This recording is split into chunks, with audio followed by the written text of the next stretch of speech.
Hello beautiful soul! Welcome back to my channel. This is my channel from Japan, Kabayan Aries. This reading is for you. Maraming salamat muna kay Ronald Balbuena. WZ7, letter T, letter T. Ronald Balbuena, WZ7, letter T, letter T. At maraming salamat din sa mga subscriber, new subscriber, cross-watcher, at sa mga bagong pasok dyan. Welcome na welcome kayo sa bahay ni Damia. Oyo. Money will coming to you. Sa mga bagong pasok, welcome sa bahay ni Ate Aimee. Salamat sa nakataba ng puso ninyong mga comments. Sa mga nagpa-personal reading, marami pong salamat. Kung gusto nyo na energy nyo lang talaga, ang gusto nyo makuha natin, all the details para sa personal reading ay nasa ibaba ng video na ito. Honor and respect will come to you. Mukhang there's something happen na magiging maganda. Ang iyong June. Teka lang nga. Kala ko may nasa balikat ko. Okay. Deep personal strength and peace that assure success. Congrats. Lakas lang ng loob. Tiwala sa sarili, syempre, no? And peace. Kailangan lang calm kasi there's a hope. Kung titignan mo yan, ano yan di ba may mga grass, puno dito, tree, tapos isa sun. Kung sabihin nyo, kung ano mo yung blockage na pinagdadaanan mo o pagdadaanan mo, there's a hope, there's an enlightenment, basta lakasan mo lang yung loob mo. Calm, peace, diba? Don't panic, kumbaga. Successfully overcome a problem. Ay, ano ba? O, ayan na. Maaring iba sa inyo is money, no? Or into a relationship or connection. Kung ano man ito, no? Parang meron kayong nakakonect na isang matanda.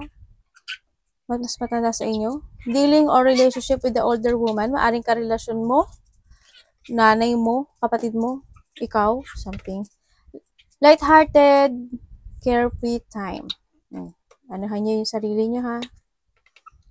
Doing something risky, taking a chance. Okay, siguro may mga gagawin ka na isang situation sa buhay mo na magte-take a risk ka. Hindi yung talagang makikipagsapalaran ka talaga sa iyong life. Uy! May fox. Shrewdness and resourcefulness, especially in a business. Ingat ka na lang, no? Kasi para sa akin, si fox hindi siya good energy sa akin. Maybe someone sneaky, kumbaga, no? Na parang they hiding, or maybe ikaw rin, you're hiding your feelings, or may mga minamatsyagan ka, may mga inaalam ka, ganyan. Or someone, no, na curious sa'yo, na sana mag-ingat ka pa rin kasi medyo parang sneaky talaga siya, no? Opportunity are waiting for you. Ibig sabihin is may naghihintay sa'yo na kapalaran, no? Kung siguro ito totoo. Kumbaga, huwag ka masyadong mag-think.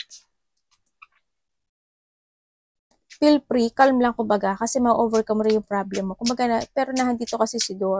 Any situation, maaring ito sa trabaho, maaring sa relationship, no? Kung magti-take a risk ka, dun sa bagay na yun. At you will show your strengths and feelings and passion. Diba? Kailangan magpunta dito sa door na to. Kung ano man yung opportunity na parating sa'yo, do it. Kayo na mag-edit sa English ng ate, ha? Alam niyo naman, nabubita ang ate. Gusto ko lang mag-English. Bakit?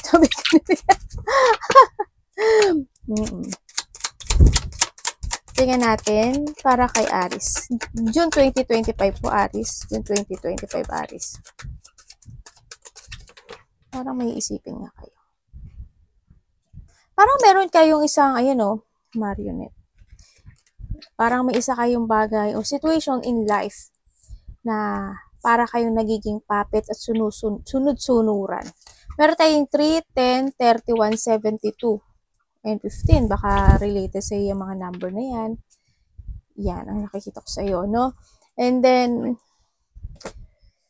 may mga magdidikta sa iyo or magdidikta ka, no? Someone's dictate sa sarili mo o ikaw magdidikta, no? Magkakaroon, sana hindi ka, siguro may mga situation na na you need to follow o susundin mo siya, ganyan. Mga ganyan. Sana wag kang like a puppet. Pero kung good term naman siya, 'di ba? Ayun. And syempre, we have the care. Yung iba sa inyo siguro, hindi yung suporta nyo when it comes sa either sa family nyo o sa kung may anak kayo, no? O kaya sa kapamilya nyo. Ganyan. Also, this is a care kasi.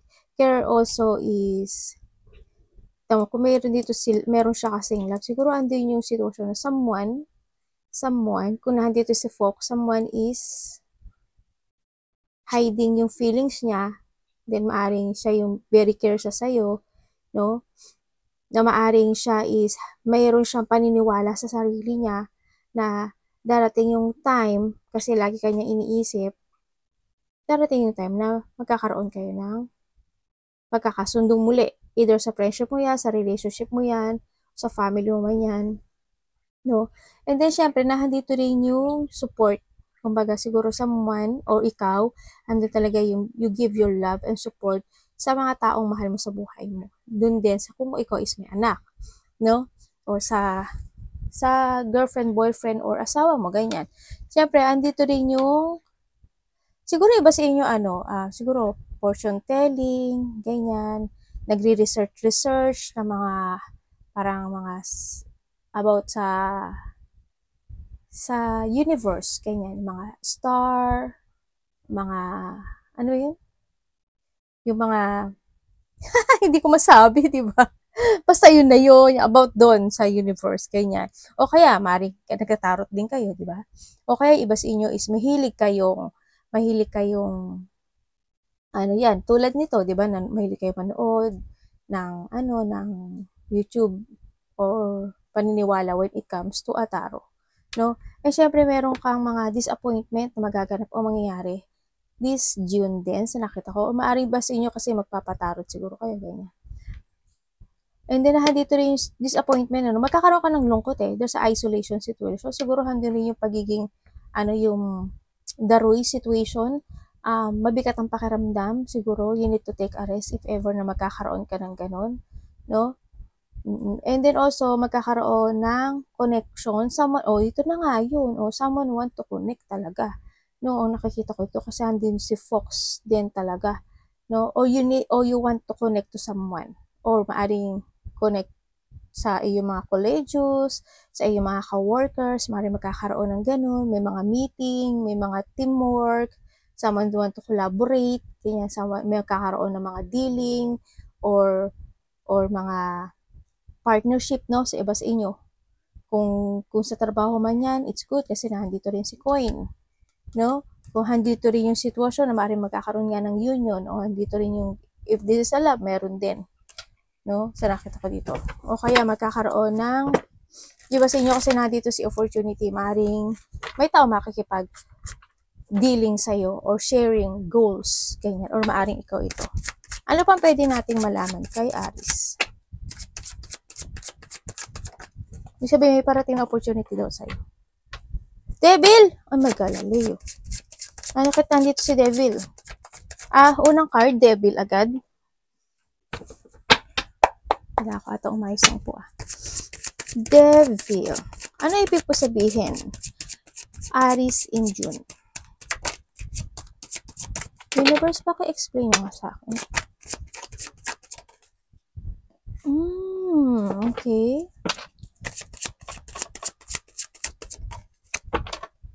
Okay. Sa iba sa inyo, related to work, business, door, opportunity, or pera. Ito, no? Andito yung situation na maaring sa iba sa inyo when it comes sa mga kasamahan sa trabaho, co-workers, relationship man yan, pwede rin kasi nandito rin si Four of Wands. Maaring nahandito yung sitwasyon, may mga bagay o sitwasyon na maaring makancel, either makancel or may mga sitwasyon na hindi sa'yo mag-fit, no? Yung mga collaboration man yan, union man yan, partnership man yan, may mga ganun, na maaring may mga situation na magiging very toxic sa'yo or not in good term. Dito, nakita ko dito, no? May mga tao or ikaw or someone is masyado siyang magiging sakim, sarili niya lang iisipin niya. Hope hindi ikaw to, pero mag-ingat ka pa rin kasi maaring nakikita ko dito is may tao dito na sana hindi ka niya maloko or sana hindi rin ikaw ito ha. Ganyan. Maaring itong taon na to is hindi siya good eh. Sa nakita ko dito, maaring may tao na hindi stable in life na maaring nakakonect sa'yo. Ganyan. No? O kaya hindi yung sitwasyon na may taong gagamitin ka. No? Pero mag-ingat ka pa rin. Huwag ka masyadong magtiwala ng basta-basta lang. No? Mag-trust ka sa intuition mo. May mga unhappy situation, may mga pagpapabaya when it comes sa business or sa pera. Siguro sana huwag nyo mapabayaan. Ang nakikita ko dito, alagaan nyo yung money nyo, yung business nyo. Kailangan is may mga situation na kailangan nyo i-change, may mga situation na kailangan nyo alisin, no? Sa nakita ko dito, may mga sitwasyon na if yan bad habit, no? Ang nakikita ko rin dito siguro medyo kailangan natin i-release yon sa nakikita ko dito. May mga sitwasyon na kailangan mo din na yung i-release yung limiting beliefs when it comes sa mga pagpapatakbo ng pera or relationship o kaya is business man yan or sa work mo, no? Sa nakikita ko dito. Yun. Kaya ingat na lang din kayo dito. Yan, may mga unhappy situation kasi. Yan, may mga lack of teamwork, ayaw kumbaga ikaw yung makikisama sa kanya, maaring ganun sa iba sa inyo. Yan, lack of support, success, teamwork, achievement. Yan, magkakaroon, yung mga pagpapabaya, iwasan yung magkaroon ng pagpapabaya sa lahat ng lalo related to a relationship and money. Maaari din naman yung iba sa inyo, you are in a toxic place, no? Lalo na kung sa work yan, maaari may mga kasamahan ka na kailangan sila yung sundin mo, ganyan, mga sakim, mga makasarili, yan, mga controlling person, no? Ingat ka na lang. Pero, kaya handito pala siya, kaya handito pala to. No, kaya medyo na handito ka na, medyo may stress ka, mahihirapan ka. Okay. Kaya handyan din si Fox. Ano pang pwede ko malaman? Ingat ka sa sa money mo na hindi mo ma-manage.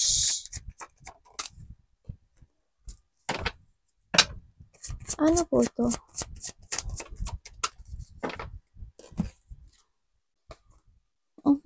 Okay. Okay, iba sa inyo siguro makakaramdam kayo ng pagod, no? Siguro, yun nga, sabi ko sa inyo, ito yung launch, magiging daroy kayo o mabigat na pakiramdam by this June. No, may mga pagod ako nakikita sa'yo, may mga sitwasyon na you feel stuck, ganyan, you will being stuck sa mga bagay o sitwasyon. You need to take care of yourself dito sa nakikita ko dito. Yan. And then also, may mga sitwasyon na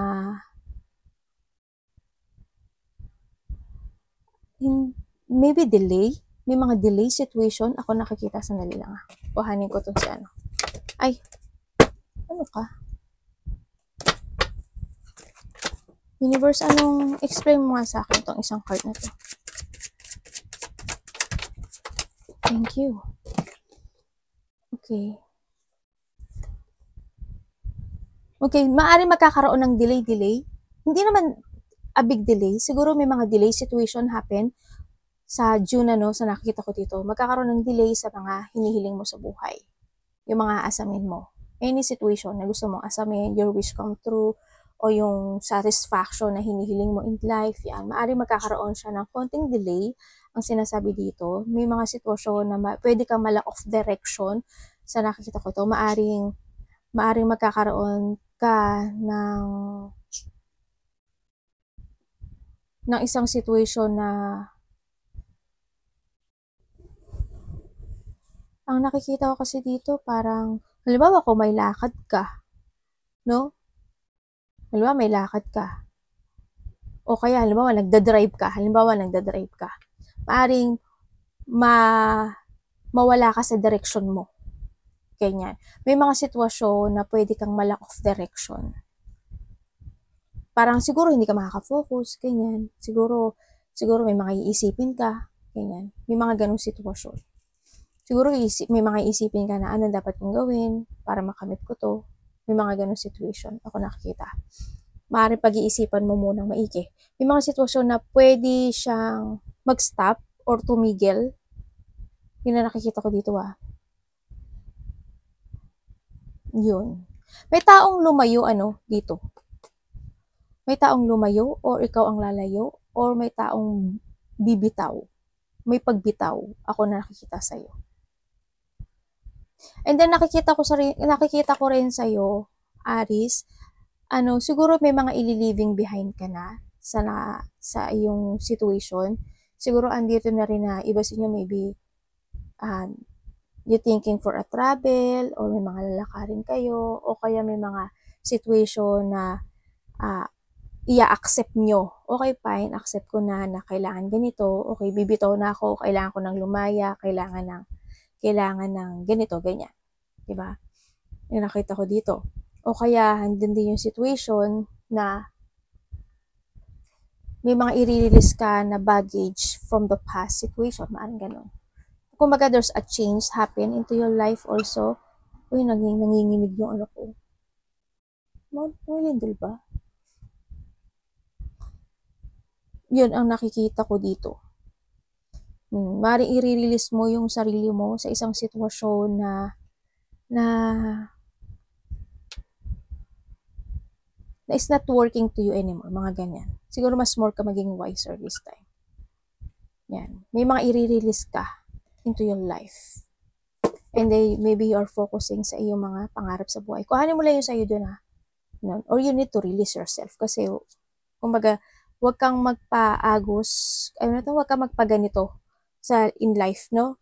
Kumbaga, magpa-manipulate in a situation na hindi naman makakagup sa'yo. Tandaan mo, unang-unang lumabas sa'yo si Devil. Pero it's up to you. Nasa yun. Ano ba pwede ko malaman?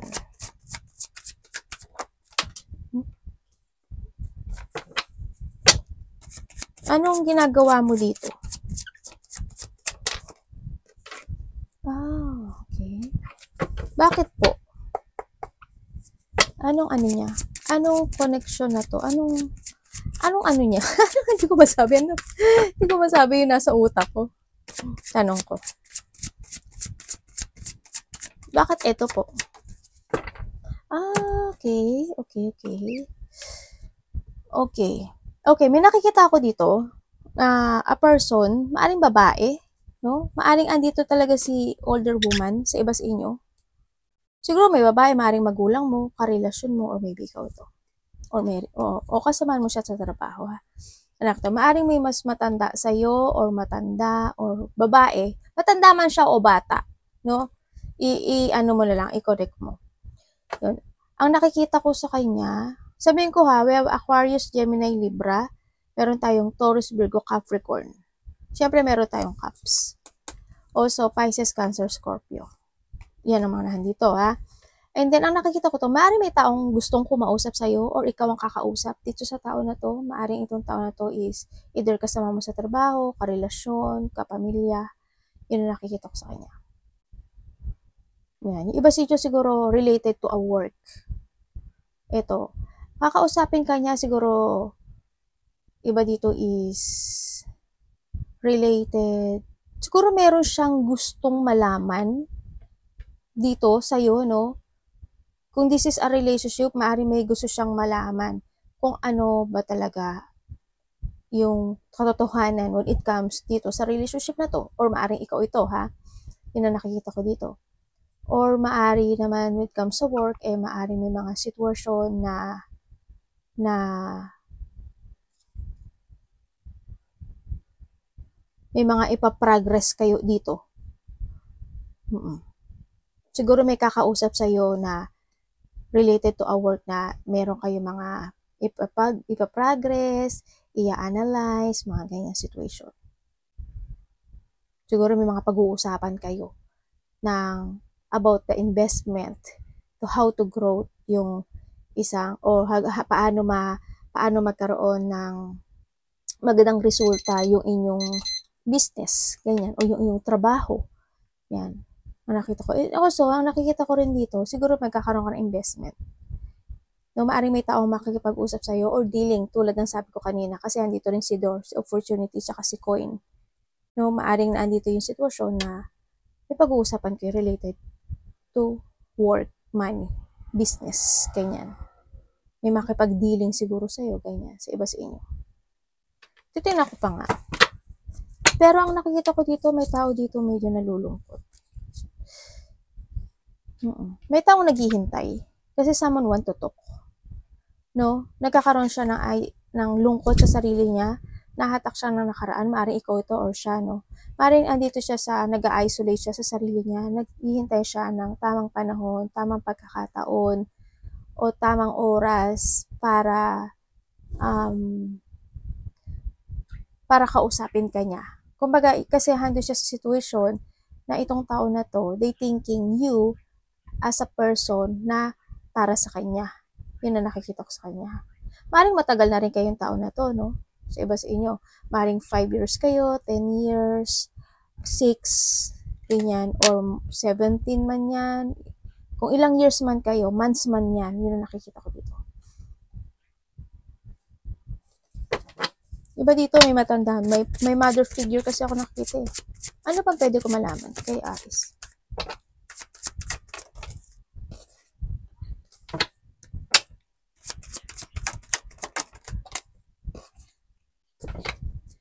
Nako,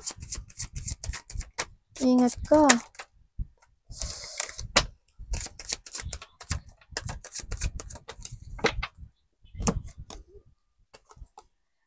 Okay, first talaga ito. Maaaring makaka-receive ka ng text message or communication, information.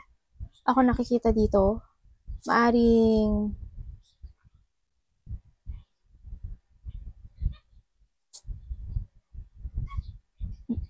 this week or by the next week. Yun ang nakikita ko. Makaka-receive ka. Maaring 7 days, 1 week, 7 weeks, or 9 weeks. Ganyan ang nakikita ko. Ay, 9 days. Maaring makaka-receive ka ng text message from someone. Maaring ito is Aries, Leo, Sagittarius, Aquarius, Gemini, Libra, Pisces, Cancer, Scorpio. Yun na nakita ko dito.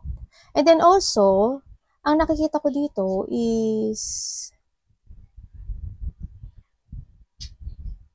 magkakaroon, andito sa nasabi ko na to kanina eh. Maybe you will getting away with something. Ang nakikita ko dito, to create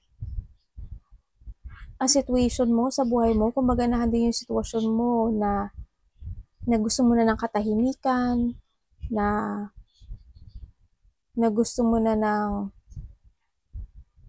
i-release yung mga pag-aalala mo sa nakaraan, ganyan. Maaring makaka-recover ka, no, sa stress mo, sa mga iniisip mo, ganyan. Kung in the past nagkakaroon ka ng mga situation na hindi naging maganda sa'yo, maaring this time marirelease mo na yung mga pag-aalala mo, pag-worry mo, magiging calm ang lahat. Kumbaga, sa nakita ko dito. And also, maaring may mag-open up din sa'yo. Sa nakita ko dito, may mag-open up sa'yo na isang tao. Maaring ikaw is mag-open up or siya mag-open up. Sa iba naman sa inyo, andito na yung yung mas magtitiwala ka na ngayon this time sa sarili mo. Ganyan. Pagkakatiwalaan mo na more yung sarili mo sa iyong mga creations, sa iyong mga gagawin, sa iyong passion, sa iyong goal. May mga begin of a project situation, ako nakikita sa iyo, may mga creativity or a project. Andito talaga sila door, tsaka nito si Coin. Andito na rin si Brisho, naglabasan nga siya oh. Yun ang nakikita ko sa iyo. Baka iba sa inyo maging busy kayo. May taong galit, hindi ko alam, pero kung marami, sa iba siguro marami sila. And then also, sa iba sa inyo is, isa lang siya, ganyan. Pero, merong taong galit akong nakikita dito. Yun. So, iba sa inyo may mga hinihintay kayo no? May mga hinihintay kayo na isang situation or reward or result ako nakikita dito. You're waiting for something. Ako nakikita dito. Arigatou namaste, God bless.